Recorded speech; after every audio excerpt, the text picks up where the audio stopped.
Yung guys, dire-diretso pa rin yung pag-install natin ng drainage pipe para sa balik natin yung sa wall. Ayan, lilinyahan natin guys. Pagkatapos niyang paglilinya na yan, lalagyan natin siya ng cover.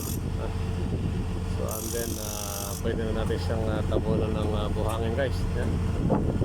Malapit na tayo sa dulo. So when this last one is finished, install the drainage pipe. So maglalagyan na tayo ng cover. Yan. And then after no, ipunta natin yung cover niya. Lalagyan natin siya ng buhangin para hindi siya mag-ano. I mean, may protection na yung ating drainage pipe guys. Hindi na siya masisira o matatabunan ng ano. So kasi protected na siya ng ano, yung cover guys. So ayun, dire-diretso lang yung pag-install natin ng drainage pipe to sa weak pole guys.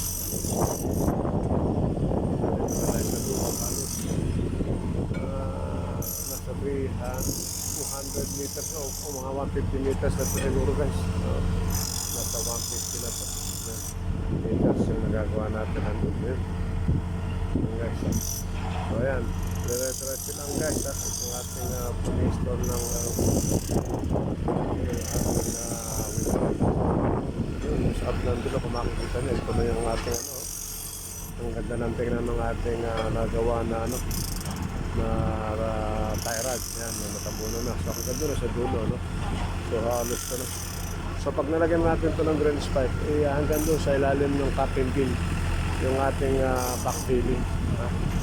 So ayan guys, mapapansin nyo, after this, ito namang pin na ito, pag napupo lahat ito, ay pupunod na tayo dun sa kabilang side niya. Ayan lang guys. So yun, diretso lang ang activities dito is installation of the pipe guys. So yan lang guys. Sa installation ng drainage pipe connected to it.